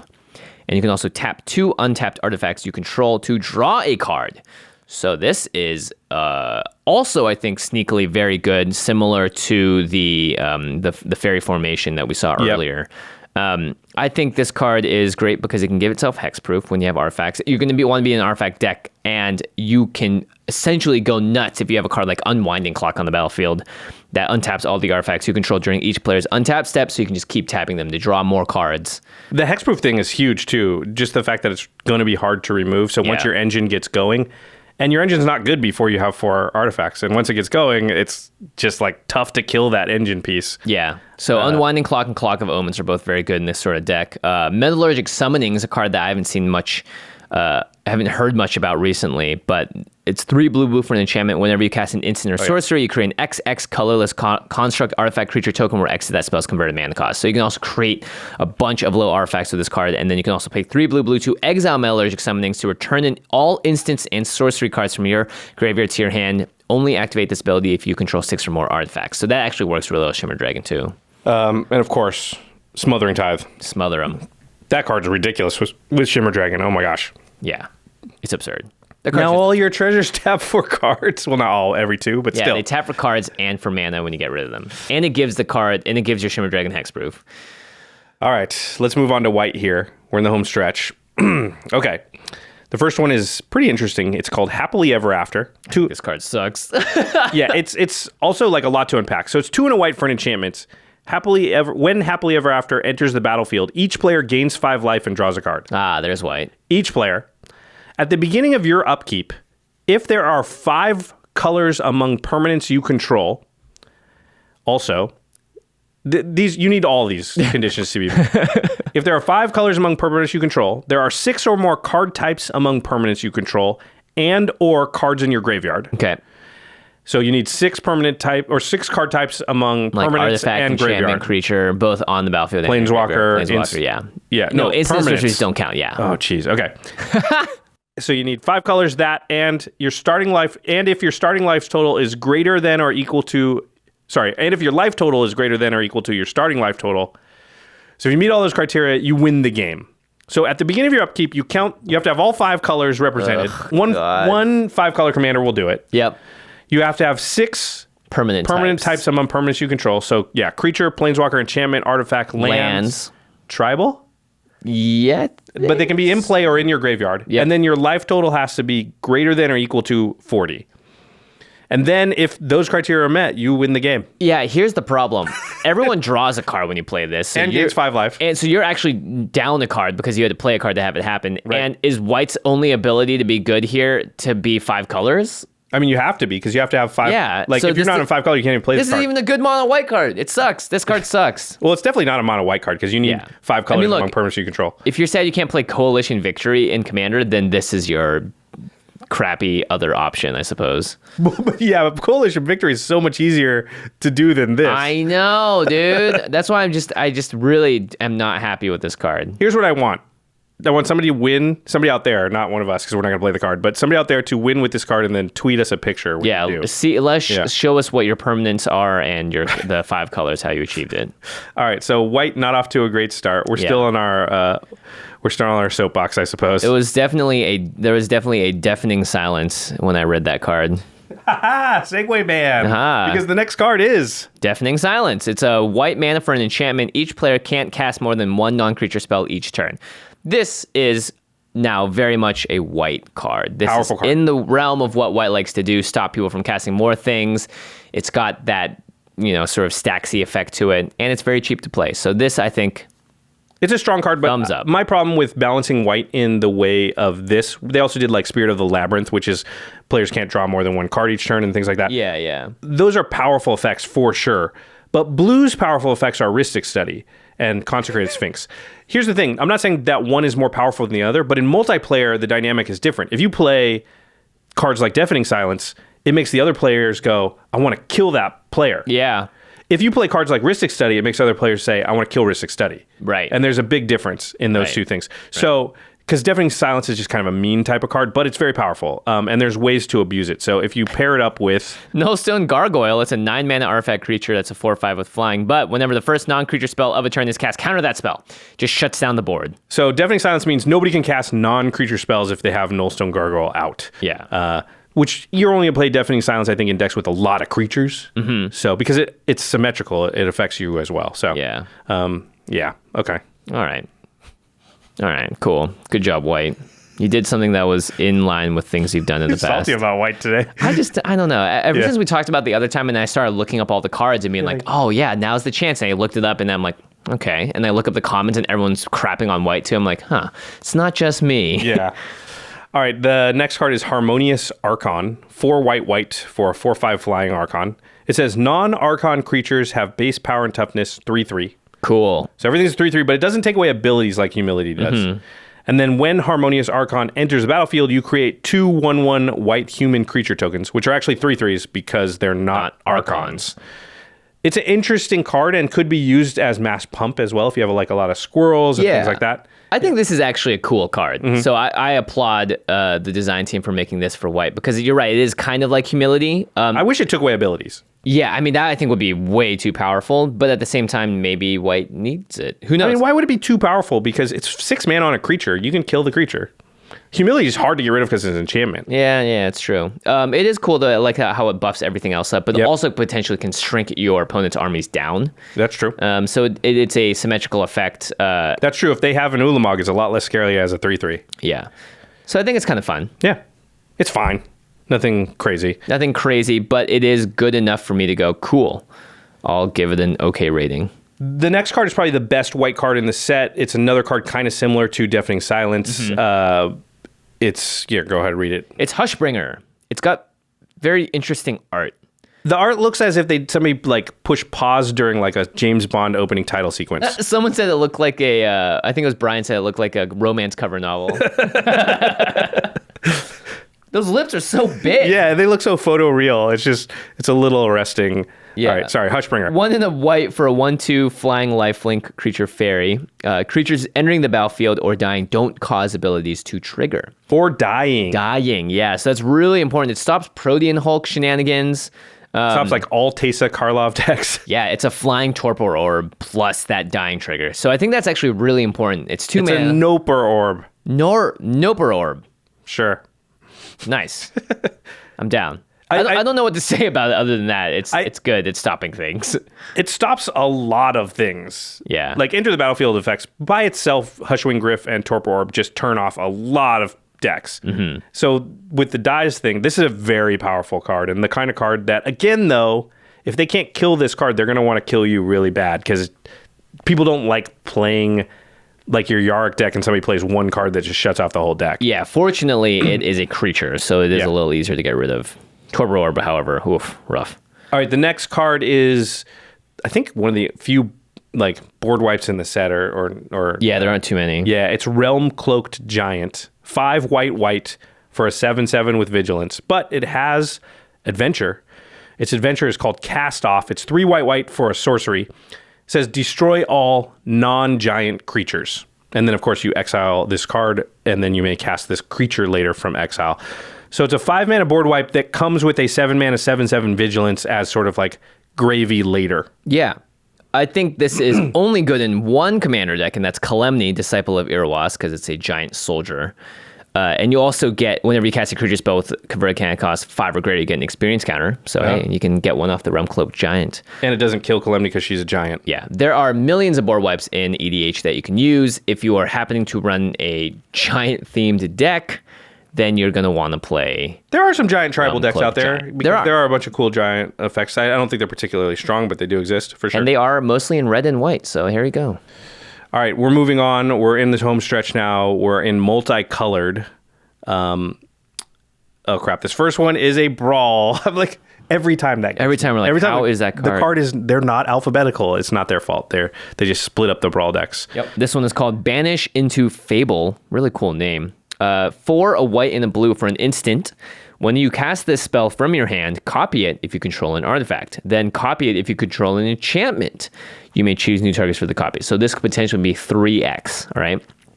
And the 3x effect that you could potentially get is return target non-land permanent to its owner's hand. You create a 2/2 white knight creature token with vigilance. So 6 mana, bounce 3, make 3 2/2s. It's almost like one of the Confluence cards. Really good, I think. Yeah. 6 mana is a lot, but it's instant, so that mitigates that. And just, bouncing 3 things, and you just make 3 knights. Yeah. Pretty great. I like this. I do too. The fact that it's instant is really important, and you're probably going to have an artifact or an enchantment out, so at least you get this twice. Yeah. And even 6 mana bounce 2 things makes 2 2/2s is not an awful rate. Yeah. It's pretty good still. All right, the next card is Dance of the Manse. It's a weird card name. White, blue, and X for a sorcery. Return up to X target artifact and or non-aura enchantment cards, each with converted mana cost X or less, from your graveyard to the battlefield. So let's say you paid 4 for X. You could get up to 4 artifacts and non-aura enchantments with CMC 4 or less from your graveyard to the battlefield. Crazy. Yeah. If X is 6 or more, though, those permanents are 4/4 creatures in addition to their other types. Not so crazy, because then they can die. Right. But I don't care. Getting 5 CMC artifacts and enchantments back onto the battlefield. And also, it doesn't have what a lot of these cards normally have. They don't go away at end of turn or anything. That's it. They're just out there. Yeah. 7 mana, get 5 cards onto the battlefield? That's crazy. Anytime that cards have X in them, and the X can be used to define different things. So in this case, it's X target artifact cards that cost X or less. Same value for X. These are very powerful in EDH. Yep. And so Dance of the Manse, I think, gets up there for one of the most powerful cards in the set. Yes, I believe so as well. It's up there with the Great Henge. Let me pitch you something here, Jimmy. What if this was white, and X? Like, why does it need blue? Because blue is cool, dude. Like, what's blue adding to the equation? Blue doesn't bring back artifacts and enchantments from the graveyard. Blue doesn't make 4/4 creatures. Well, I guess blue turns artifacts into creatures. That's the only thing. That's the only thing. Which is the part of the card I don't like anyway. Yeah, again, you're right. It could be X, white, and be totally fine. And the blue deck could still play it if it had white in its commander colors. So... Yeah, but anyway, I agree with you. I think this is one of the more powerful cards in the set. We only have one interaction written down here. Codex Shredder. It's just a mill card. It puts a lot of things in your graveyard, and it's very quick too. I think if the artifacts you're bringing back give you enough mana, you can sacrifice the Codex Shredder, return target card from your graveyard to your hand, which could be the Dance of the Manse, and sacrifice all those artifacts again to like KCI or something. Then bring them back over and over again. So you can get into some loops with Codex Shredder. And Dance of the Manse, which is interesting. Dance of the Manse. Next up, Doom Foretold. 2 a white and a black for an enchantment. At the beginning of each player's upkeep, that player sacrifices a non-land, non-token permanent. If that player can't, they discard a card. They lose 2 life, and you draw a card. You gain 2 life, and you create a 2/2 white knight creature token with vigilance. Then you sacrifice Doom Foretold. So you get this once. But that's only in the event that an opponent cannot, or a player, sorry, that counts you. They cannot sacrifice a non-land, non-token permanent. Most oftentimes, they will be able to do that. So Doom Foretold could stick around for a long time, and when it finally does leave the battlefield, you get a bunch of stuff from it. You gain life, you draw cards, they lose life, you make a white token. I think in a lot of games, this is just, there's a card called the Abyss. It's like a $600 or $700 card now. Old school, yeah. Yeah. I think this is the Abyss most of the time. Right. It just forces everyone to sack a non-land, non-token permanent. Yeah, I think everybody's focused on that if they can't part, which is just like gravy for when the Abyss isn't able to kill something. Yeah. Yeah, it's the Abyss. I think is only creatures too. I don't think it's permanent. So this is like pretty taxing on your opponents. And if you're the type of deck that doesn't mind sacrificing things, has expendable stuff, then you can always put something out that they can sack, and they're going to slowly whittle their board down. I mean, I think a lot of times they're going to be like, crap, I don't want to play anything because I'm going to have to sack it. You know how Shieldred gets. But at the same time, what am I supposed to do? Not advance my board at all? Yeah, if it gets down to the person only having lands and tokens, they're in an awful spot. Because I'll just waste my whole turn? Yeah, so I think this is actually sneakily powerful. The sacrifice part on it only is going to happen when someone doesn't have anything to sacrifice. And trust you, me, there are a lot of things to sacrifice in this. Yeah, if they don't have anything to sacrifice, that's mostly good. I mean, instants and sorcery-based decks, those are the ones you got to watch out for. But they have mana rocks. Yeah, totally. All right, the next one is Feyburrow Elder. 1 green, white for a Treefolk Druid. It's a 0/0 with Vigilance, but it gets +1/+1 for each color among permanents you control. So including itself, it's a 2/2. It's always a 2/2 at the very least. You can tap it for each color among permanents you control, add 1 mana of that color. So it's Bloom Tender. Yeah, and Bloom Tender is a card that is very expensive. Yeah. Expensive. This card's sweet. I play Bloom Tender. I would play it in every deck with green in it, except for I only have 2 of them, so I have to pick and choose. I mean, they're this thing like $30. taps for 2 on itself, too, because it has 2 colors in there. Bloom Tender is just 1 in a green. This is 1 mana more, but again, for the effect that it gives you, if your deck can play those colors, you should definitely run this card. Think of like a 3 mana, like 3 color, commander. This is a 3 mana dork that taps for 3 mana. And it's a 3/3 with Vigilance, so it can also attack. Yeah, this card's really, really powerful. I think every green-white deck, basically, green-white plus another color deck will want this card. Yeah, I don't see why you wouldn't play it. Yeah, that's great. Okay, and it's a Treefolk, so for those Doran decks, too, you know? Yeah. All right. Next up, we're going to go on to the artifacts. The first one is a Brawl card. It's Arcane Signet. 2 mana for an artifact. You can tap it to add 1 mana of any color in your commander's color identity. So this is a card that has been talked about quite a lot by people. There was a lot of hullabaloo about it when it got spoiled. People were like kind of salty about it. Yeah, because I think they were worried about the availability and the price and all that stuff, and also that was going to sell out the Brawl decks. I think there was a lot of talk of like, oh, they designed a card that's just ubiquitous and is going to go in every commander deck, which some people don't like. Yeah, I think it's powerful, but I also just like signets as well, so I don't think you have to run the Arcane Signet and everything. You can also run a Mind Stone if you're not super taxed on mana all the time. I think Arcane Signet is really good in 5-color decks. Yeah, here's what I think it's overrated. I think people are saying this goes in 99% of commander decks. I don't actually think it does. I don't think Sol Ring does, but I don't think it necessarily goes in monocolor decks. Oh, right? It definitely doesn't go. You want Mind Stone, and you want Thought Vessel, and you want any 2-color rock that has another utility besides tapping for mana. You want in a mono deck. 2-color decks, it's the same as a Signet. Basically, it is slightly better, but like, what are we talking? 0.01% better than a Signet. Yeah. And again, I think you still would rather have Mind Stone and Thought Vessel and that kind of thing. So 3-color decks, yes, now it's going to tap for all 3 colors of mana. It is definitely better than a Signet in those decks, though not amazingly better. It's just better. So yes, 3-color decks, but we're already not at 99% of all decks. If we said monocolor and 2 colors, you're not necessarily going to use them. It's not a whole lot better, I don't think, even in 3-color decks than your Rampant Growths and your 2-mana, your Farseeks and your Nature's Lore. So if in green 3-color decks, I think even then it's not as good as some other options we have, because I'd rather have lands in play for sure. 4 and 5 is where you definitely need to play this kind of card. Right. 4 and 5 is giving you so many different colors. Yeah. But then it's Felwar Stone, and Felwar Stone's great, but no one is sitting out there going like, oh my gosh, Felwar Stone is too powerful. Yeah. And goes in every deck. So I do think Arcane Signet is very good and will go in a lot of decks, but let's dial it down a notch on it goes in every deck. It definitely does not go in every deck. Next up, Tome of Legends, 2-mana artifact. Tome of Legends enters the battlefield with a page counter on it. Whenever your commander enters the battlefield or attacks, put a page counter on Tome of Legends and pay 1, tap it, remove a page counter from Tome of Legends, draw a card. It's card draw for white and red and all the other colors, but most importantly, white and red. This is a way for you to draw cards that fits with Commander. It's pretty well costed too. 2 mana. 2 mana. Comes out, we should say this is in the Brawl decks. Comes out with a page counter. Yep, so you automatically, it's going to replace itself, and you're going to cast your Commander at some point, so it's going to get another counter at some point. And then you're going to attack with your commander maybe a few times. Like, this Hopefully is going to... you attack with your commander. Geez. This feels likely to draw you cards, 4 or 5 cards in the course of a game, and the initial investment's not very high. Yep. It's definitely better than, like, Mind's Eye or something. Dude, I'm stoked. Yeah. Can't wait. I can't believe this card exists. Just unbelievable. Just Wizards really stretching it out here and making some real fun things. They could have made that mono white, by the way. Yeah, I would have been fine with that too, honestly. Yeah. Okay. The next card is, well, I'll let you read it. Yeah, it's the Gingerbrute. It's 1 mana for an artifact creature, Food Golem. So I guess food can be a creature type too. It has haste, and it's a 1/1, and you can pay 1. Gingerbrute can't be blocked this turn except by creatures with haste, so basically unblockable.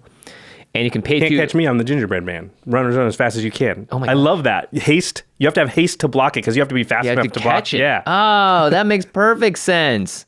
And you can pay 2 to tap to sacrifice Gingerbrute, and you gain 3 life. So he also acts as a food token. This card is also very special because this week on Feast of Fiction, my cooking show, we made the Gingerbrute in real life. Maybe we'll show a little sneak peek of it here. If you want to watch that, the episode's either out today or tomorrow, depending on when this set review comes out. We're not sure how long it's going to take us to edit, but yeah, it'll be right around the time your video comes out. Yep. And I want to say I tasted the Gingerbrute specifically, and it was very tasty. Yeah, and so I had haste. You had haste, yeah. And the Gingerbrute was like, dang it, you caught me. You can find that at youtube.com/feastoffiction. All right, one more. Oh, I misplaced this. This is under artifacts, but it's actually a multicolored card. Oh, really? Yeah, sorry, my bad. How exciting. It is Outlaw's Merriment. It's 1 red, white, so 4 mana for an enchantment. At the beginning of your upkeep, choose 1 at random.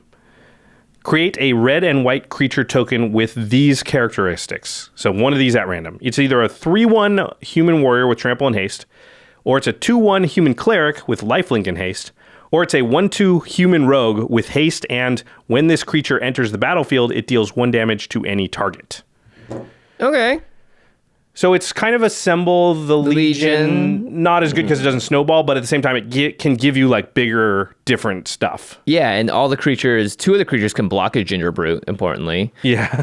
Yeah, I think this is an interesting way of generating tokens in red-white. I don't think it's great. It's a random effect, but if you need token generation, that's fodder, and you don't, this is a good way to do it. It's cheaper than Assemble the Legion as well to cast. It's true. It's 4 mana. If you have Anointed Procession or those type of things, then all of a sudden, like, creating 2 2/1 lifelinkers or 2 3/1 trample haste is actually decent. One-on-one, this card is really powerful. Yeah. I like it. It's, probably like a cube card, too. Yeah, totally. Okay. The last artifact I want to talk about here is Weapon Rack. It's a 4 mana artifact. It enters the battlefield with 3 +1/+1 counters on it, and you can tap it to move a +1/+1 counter from Weapon Rack onto target creature. Activate this ability anytime you could cast a sorcery. I particularly like this card because Marchesa is a black, red, and blue card that cares about +1/+1 counters, and there's nothing really except for Unspeakable Symbol that can add +1/+1 counters onto cards in that deck. So this is one of those cards I think it just becomes an auto-include, even though it is a little clunky at 4 mana. It does everything that you need it to. Cool. Yeah. In Marchesa for sure, it's hard to find. That's why I always wanted to add green to my Marchesa because they're good at +1 counters. All right, so we're on to lands here. There's a few different ones. There's one new fetch land, and then that common land series that we alluded to earlier. So the new fetch land is called Fabled Passage. It's a land, obviously. You tap it and sacrifice it. Search your library for a basic land card. Put it onto the battlefield tapped, then shuffle your library. Then, if you control 4 or more lands, untap that land. So it's sort of a conditional fetch land, only for basics, but it could be untapped. So it's like a... better Evolving Wilds Better sometimes. Terramorphic Expanse. Yeah. I think this is a great card to create. I think it's awesome. They created the one, was it Modern Horizons? I think so. So they're recently. They're trying to help out, I think, people with their mana bases without just totally invalidating the fetch lands.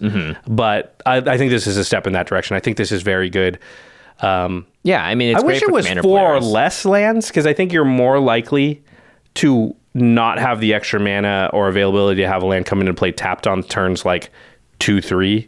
And I guess it works on turn 4, which is pretty good. If it was that way, this card would enter into Modern and all the other formats immediately. That's true. They don't want it They have to make it be more like, hey, expensive. now you got 4 more fetch lands in every deck that already has 8 fetch lands. Yeah, okay, fair enough.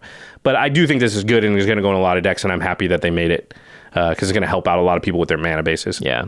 Okay, so there are 5 more lands. It's a common land cycle. Each one of these has a basic land type, which is interesting. So they can be fetched for with the traditional fetch lands, the Khans fetches and the, Zendikar and Onslaught fetches. So the white one is Idyllic Grange. It's a plains. It taps to add white mana. It enters the battlefield tapped unless you control 3 or more other planes. So you have to be in heavy white for this to come in untapped.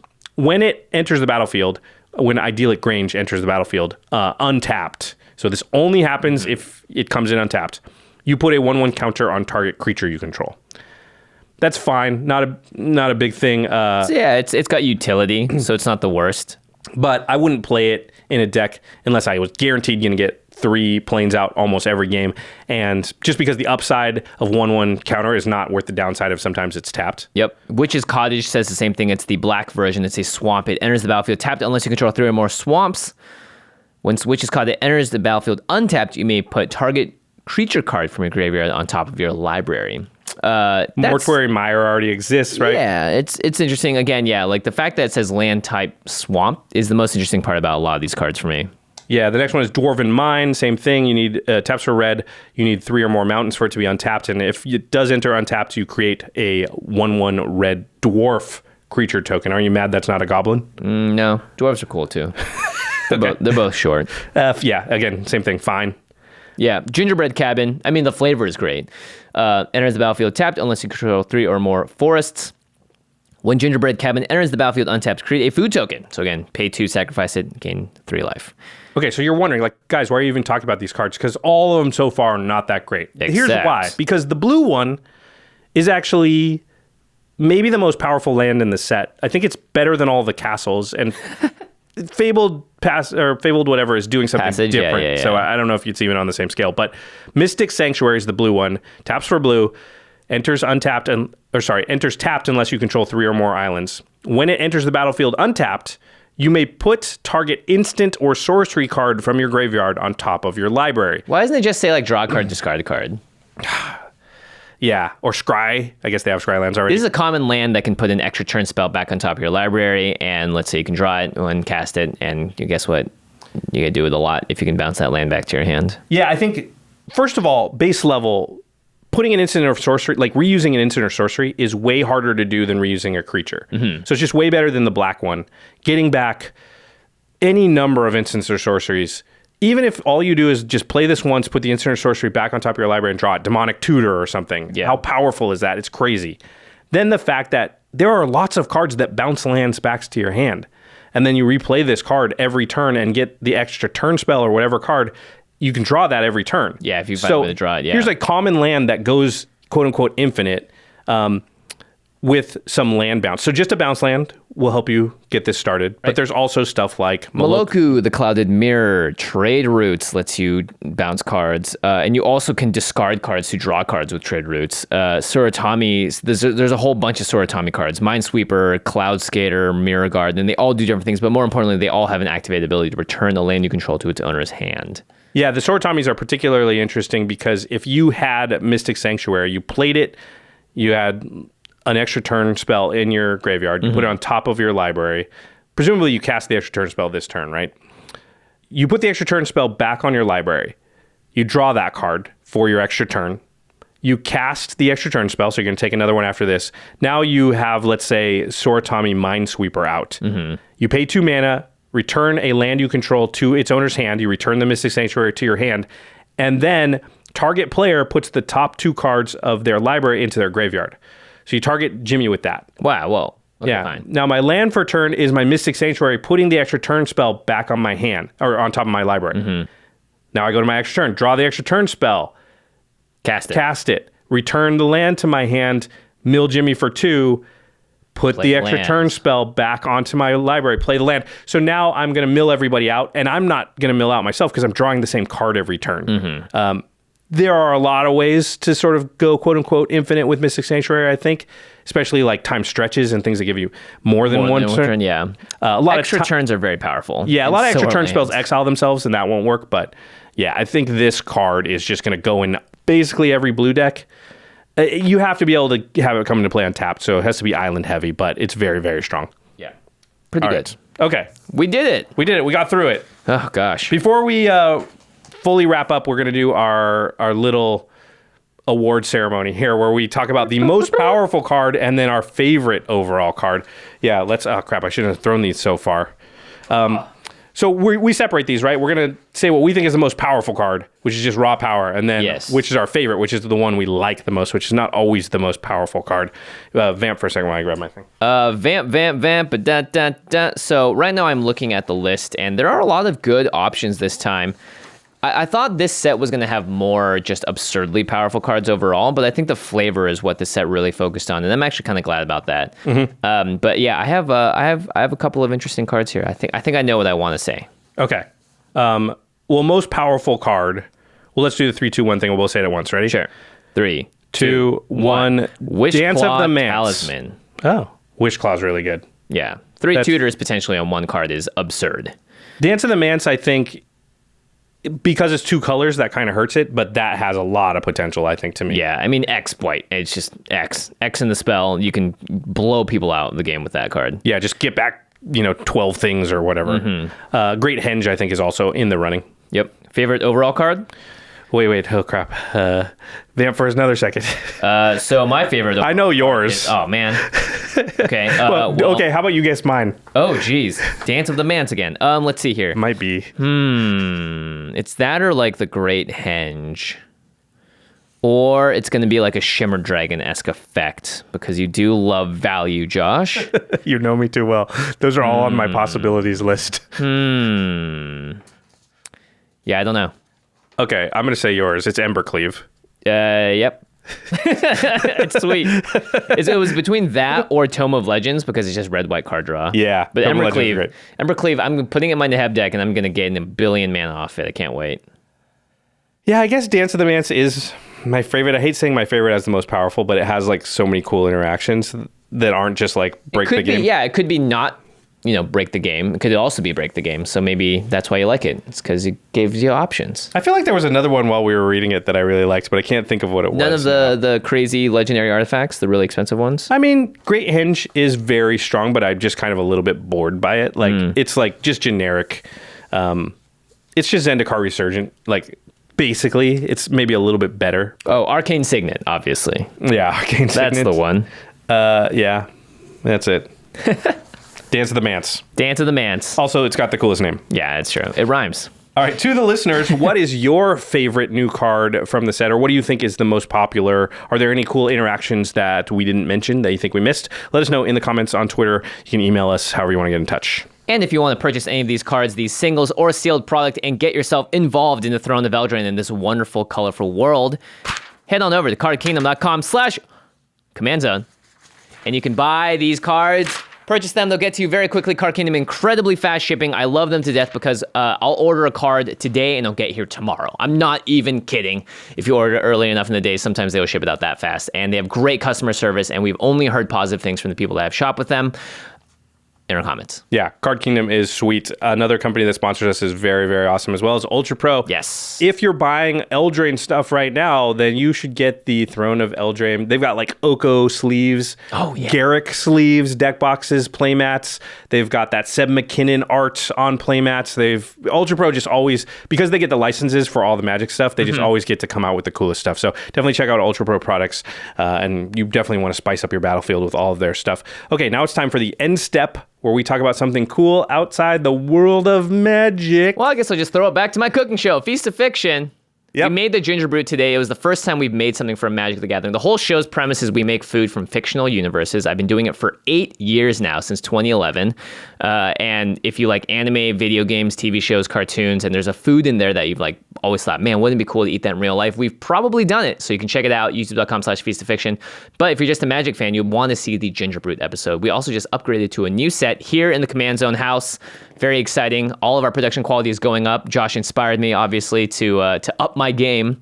He's flattering me. He already had like 1 million subs on that other channel. So we also have a Patreon too. So yeah, it's very similar enterprises here, but we're cooking food. So if you enjoy cooking and want to learn easy recipes and stuff, all of that is at Feast of Fiction. And if you enjoy the modern format, you should check out our sister podcast, The Masters of Modern. Alex Kessler, Ben Bateman, they talk about the modern format, all things competitive Magic. They're going to be talking about a lot of stuff every time a new set comes out because you want to know which 1 or 2 or 3 or 4 of these cards is going to make a splash in Modern. Well, those guys are going to tell you. You can find them on Twitter at the MMCast or right next to us at collected.company. Our editors for the show are Ashlyn Rose and Craig Blanchett. Special thanks to them for putting in the work. This is a big episode. This is the big episode, and all the mini episodes we did as well for the Brawl decks. Make sure you check those out if you want to upgrade the Brawl precons to EDH decks.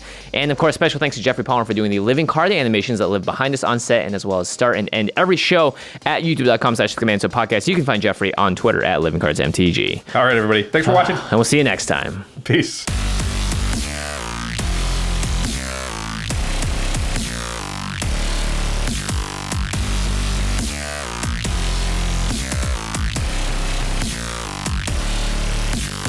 Thank you for your attention. For further inquiries, send an email to commandcast@rocketjump.com or ask us on Twitter at JFWong and at Josh Lee Kwai. See you later, alligator. Greetings, humans.